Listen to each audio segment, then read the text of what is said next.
नमस्कार, cook with me चॅनलमध्ये स्वागत आहे। आज आपण होळी स्पेशल मैदा न वापरता बनवूयात गुजिया।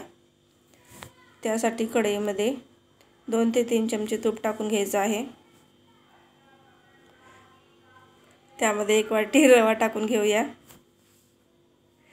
रव्याला छान सोनेरी रंग येईपर्यंत भाजून घ्यायचा आहे। रवा छान भाजल्यानंतर त्यामध्ये किसलेले खोबरं टाकून घ्यायचं आहे। खोबरं पण छान भाजल्यानंतर मी इथे घरी बनवून घेतलेला खवा टाकून घेतला आहे। खव्याला पण छान मिक्स करून घेऊया। वेलची पूड टाकून घ्यायची आहे।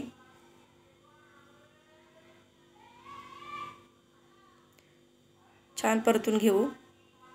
त्यानंतर 1 वाटी पिठी साखर टाकली आहे। पिठी साखर टाकून छान व्यवस्थित मिक्स करून घ्यायचं आहे। मिक्स झाल्यानंतर थंड करायला ठेवूया। मी एका ताटामध्ये मैदा न वापरता गव्हाचं पीठ घेतलं आहे। त्यामध्ये चिमूटभर मीठ, 1 चुटकी बेकिंग पावडर, 4 ते 5 चमचे तूप टाकून घेतलं आहे। पिठाला तूप छान चोळून घ्यायचं आहे। पीठ छान चोळून झाल्यानंतर त्यामध्ये पाणी टाकून पीठ मळून घेऊया। पीठ मळल्यानंतर झाकून ठेवायचं आहे। मी इथे पाकातली गुजिया बनवत असल्यामुळे साखरेचा पाक तयार करून घ्यायचा आहे। 1 वाटी साखर, अर्धी वाटी पाणी टाकून पाक शिजायला ठेवूया। पाक छान शिजल्यानंतर चिकटपणा आला आहे का नाही बघून काढून घ्यायचा आहे। गुजिया बनवण्यासाठी लाटी लाटून घ्यायची आहे। त्यानंतर आपण सारण भरून घेऊया। वरून एक लाटी लावून छान व्यवस्थित दाबून घ्यायचं आहे।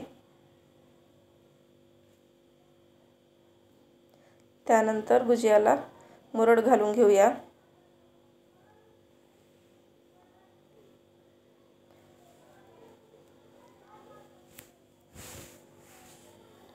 अशा प्रकारे तुम्हाला डिझाइन बनवून घ्यायची आहे।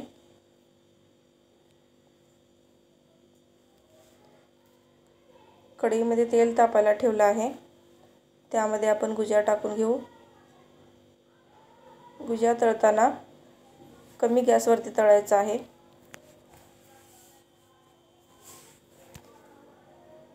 तुम्ही बघू शकता की गुजिया किती छान टम्म फुगलेले आहेत।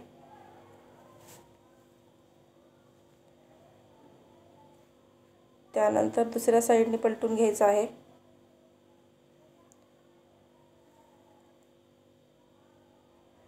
दोन्ही साइडने छान रंग आल्यानंतर काढून घेऊया। गुजिया थंड झाल्यानंतर पाकात टाकून घ्यायचा आहे।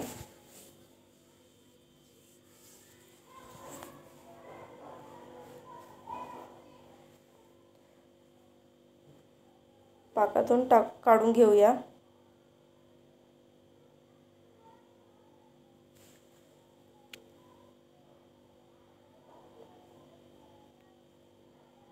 तुम्ही पाहू शकता की मैदा न वापरता गुजिया किती खुसखुशीत झाल्या आहेत। रेसिपी आवडली तर लाईक करा, शेअर करा, सबस्क्राईब करा।